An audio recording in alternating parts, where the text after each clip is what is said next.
Olá pessoal, tudo bem? Retomando a argumentação sobre Cícero e a República iniciada há 2 vídeos atrás. Vamos neste vídeo fazer detalhadamente a retomada da argumentação de Cícero ao longo da República. Como eu havia dito, nós vamos dedicar a nossa análise aos 3 primeiros livros da República e ver os pontos principais de cada um desses 3 livros e eventualmente nos referir a algum outro argumento que existe em outras partes da obra. O livro primeiro, gente, ele é na verdade uma qualificação que Cícero faz de si mesmo. Ou seja, Cícero está informando a audiência dele que ele é o cara para falar daquele assunto. Então, ele está se ele não chega a se autoelogiar, Cícero é muito mais elegante do que isso. Mas ele diz que ele é o homem certo, na hora certa, com a experiência, com o conhecimento e com a capacidade para falar daquele assunto. E por isso ele deve ser ouvido. Se a gente for lembrar que Aristóteles, na Poética, ele fala que o discurso ele tem 3 características principais, o ethos, o pathos e o logos. Cícero, o que ele está fazendo ali é o ethos. O que é o logos? O logos é a argumentação lógica. Todo bom discurso tem que ter uma argumentação lógica. O que é o pathos? Todo bom discurso deve provocar sentimentos para ser persuasivo. E o que é o ethos? O ethos é a posição de quem fala. Então, se eu também não tiver a posição, ou seja, eu sou uma pessoa corrupta falando de moralidade. Nenhuma coincidência. Qualquer coincidência com o nosso Brasil atual, né, é mera coincidência. Qualquer semelhança com os moralistas de plantão é mera coincidência. Mas enfim, como um corrupto vai falar sobre corrupção? Ora, só uma pessoa honesta é capaz de falar sobre corrupção. Como que um jovem vai falar sobre a velhice? Se você respeitaria, você levaria a sério o que um jovem está dizendo sobre a velhice? Não, né? Um senhor falando sobre a velhice, eu paro para escutar. E assim por diante. Então é isso que é o ethos de quem fala. E é isso que Cícero faz no começo da República. Então Cícero está dizendo, eu sou sábio, eu estudei, eu tenho o conhecimento de quem estudou, mas eu também tenho a vida prática. Eu agi politicamente. Eu vivi nessa república. Eu influenciei os destinos dessa república. Eu sou o pai da pátria. Então Cícero, quando ele consegue debelar a rebelião de Catilina, Cícero ganha esse apelido de pai da pátria ou de salvador da pátria. Então, puxa vida, quem que está falando sobre a república? É o salvador da pátria, é o pai da pátria, não é qualquer um. E não é alguém que está tentando destruir a pátria. Então o livro começa dessa forma. Tem uma discussão muito interessante, e aí, como eu tinha dito no vídeo anterior, o livro é um diálogo, e os principais personagens, esse comecinho não é a fala de Cícero mesmo, mas logo em seguida inicia-se o diálogo propriamente dito. E vários personagens vão começar a discutir a República. Né? Então Cícero ele está rememorando um diálogo que teria acontecido, é claro que ele é fictício, mas que ele teria acontecido e teria se passado num período de 3 dias. E o principal protagonista desse diálogo, e que conduz todo esse diálogo, é Cipião. Esse Cipião, ele foi quem? Ele foi Cipião Emiliano. Cipião Emiliano é aquele que a gente já mencionou na obra de Políbios, que foi o responsável pela destruição de Cartago na Terceira Guerra Púnica. Ele era neto de outro Cipião, e os dois ficam conhecidos por Cipião africano. Os dois são chamados de Cipião africano. Por quê? Porque os dois ganham esse cognome no final do seu nome de africano. O primeiro, Cipião africano, por ter vencido Aníbal na Segunda Guerra Púnica na Batalha de Zama, e o segundo Cipião, que é o protagonista dessa obra, por ter sido aquele que destruiu Cartago. E é interessante que esse Cipião, e Cícero faz a referência a Políbios e fala de Panécio, que teria sido um filósofo estoico que frequentou a família e o círculo dos Cipiões. Então Cícero fala, olha, Cipião, você conviveu com Políbios, você escutou os ensinamentos de Panécio, isso aparece no texto. Né? E Cipião também ele tem o ethos, assim como Cícero tem, de ser aquele que vai falar sobre a República Romana. Então, Cícero se põe numa posição de eu sei o que eu estou falando e eu vou usar como personagem alguém que sabe o que está falando. Então vamos imaginar que se a gente fosse fazer uma comparação com o Brasil nos dias de hoje, seria um livro escrito por um grande político, né? Não vamos detalhar aqui quem quer que seja para não desagradar as preferências, quem quer que você ache que seja um grande político, esse grande político está dizendo assim, olha, eu vou falar sobre o Brasil e o que eu penso sobre o Brasil. Então você já para escutar esse grande político. E aí ele ainda escreve um diálogo que os personagens são tidos como grandes heróis de Roma. Então imagine que fosse no Brasil o seguinte, um grande político de hoje escreve um diálogo que, vamos dizer, JK está conversando com Dom Pedro II e com Getúlio Vargas sobre o Brasil. Então ele está fazendo essa encenação de grandes políticos e essa figura de Cipião como se fosse um JK, um Getúlio Vargas, um Brizola, enfim, falando sobre a República Romana. E essa discussão ela começa de maneira muito interessante com uma discussão sobre os dois sóis. E há um embate, eu vou explicar o que é essa discussão, há um embate sobre esses dois sóis, que é o quê?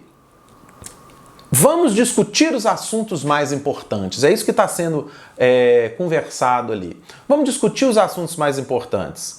Ouvi dizer, surge essa fala, que no Senado de Roma tem se discutido os dois sóis. Quais dois sóis seriam esses? Seriam dois sóis, um fenômeno astronômico, e existe um fenômeno astronômico, deixa eu só conferir o nome. Existe esse fenômeno, e o outro fenômeno que acontece, que seriam os dois sóis, seria justamente a divisão da República Romana.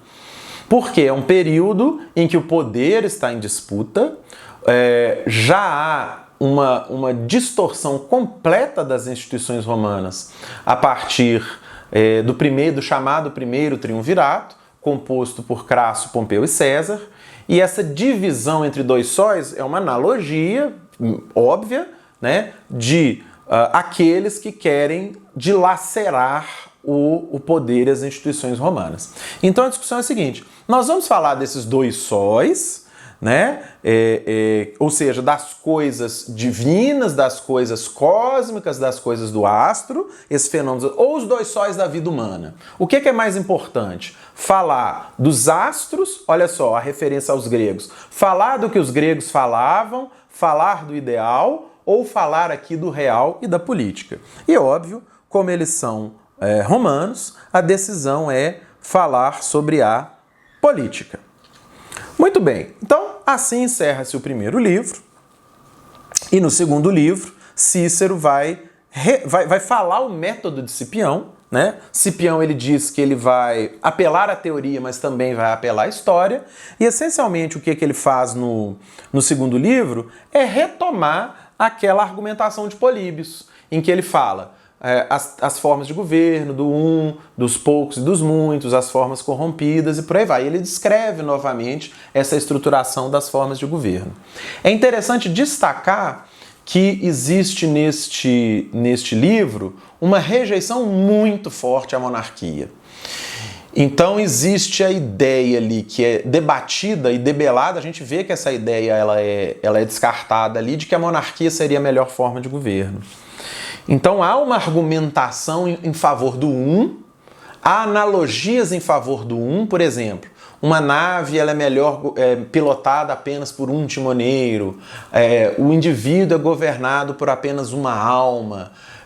Então existe essa ideia de que o é melhor e de que um bom rei ele é melhor, mas isso é amplamente descartado no meu modo de ver e é uma rejeição muito forte à monarquia, porque os romanos, eles tinham muito claro, isso é uma das conclusões mais interessantes, eu acho, de toda essa discussão, que o que importa, né, ou pelo menos na República, o que importa não é o indivíduo, não é o brilhantismo de um cara. Quer dizer, dito isso tudo que eu disse acerca do ethos daqueles falantes, mas eles estão discutindo instituições. Isso já fica uma lição, no meu modo de ver, muito importante, principalmente para nós brasileiros, que gostamos de apelar sempre para os salvadores da pátria, né? Então, tudo vai mudar porque fulano foi eleito. E tudo se desfez porque Beltrano não foi eleito ou foi eleito. E a gente perde muitas vezes o valor das instituições, não discute o funcionamento das instituições em si. Então, enfim, é feito, né, esse apelo ali essa negação ali à monarquia. E isso, inclusive, está diretamente ligado à rejeição que os romanos têm à monarquia. Né? Durante muito e muito tempo, os imperadores romanos, enfim, eu não sei de cabeça se algum imperador romano se chegou a se autodenominar rei, mas os imperadores romanos, eles tinham rejeição a esse título de rei, por essa origem histórica, que eu já contei milhões de vezes, do fim da República, do fim da realeza. Então, os imperadores romanos, era quase um xingamento, falar assim, ele está querendo ser rei, ele está querendo assumir o poder todo para si. Então existe essa rejeição, né? E o livro 2 continua com essa análise das formas de governo e uma análise da história da civilização romana, da monarquia romana, do surgimento da República Romana. É feito essencialmente um relato histórico, tá? Bom, né? No livro 3º, a gente consegue encontrar aqui alguma argumentação acerca das origens do homem, que eu vou aqui comentar com vocês, que é uma das origens da sociedade humana, que é um dos pontos de discordância entre Políbios e Cícero, né? Parece uma retomada do que vinha nos livros anteriores. Existe uma discussão sobre a justiça e existe uma discussão sobre o direito. Tá? Então é isso que a gente vai ver aí no livro 3º. Quais são os argumentos importantes que a gente tem aqui? E aqui eu vou ler alguns pontos, e o primeiro deles a gente encontra de cara nesse livro primeiro, que é a definição que Cícero faz de república. Olha que interessante. Pois, prosseguiu o africano, a república coisa do povo, considerando tal não todos os homens de qualquer modo congregados, mas a reunião que tem seu fundamento no consentimento jurídico e na utilidade comum. Essa, pelo menos, foi a tradução que deu aqui o Amador Cisneiros, o tradutor, né? E em latim isso é dito de qual forma? Res publica, res populi, né? A sociedade humana é a coisa que pertence ao povo. E o povo não é considerado, eu estou tentando ser literal aqui em latim, o povo não é considerado um bando de gente agregada, né? Não é um amontoado de pessoas, né? Mas uma multidão organizada de acordo com consenso jurídico, ele fala iuris consenso, e a utilidade comum, utilitatis communione.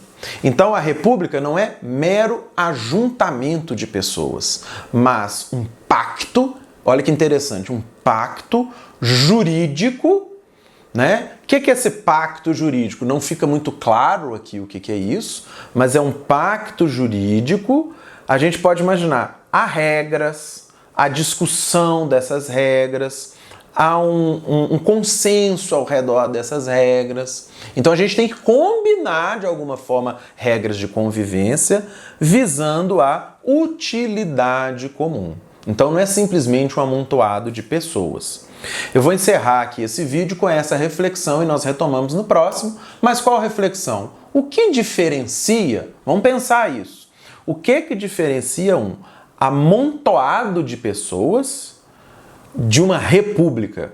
Nesse sentido aqui que ele está falando, de uma sociedade, de uma comunidade. A gente gosta tanto de usar essas palavras, né? Sociedade, comunidade. Mas o que diferencia um bando de uma comunidade? E aqui Cícero faz essa distinção. Olha, há regras, há um pacto sobre regras, há um acordo sobre regras e elas visam a utilidade comum.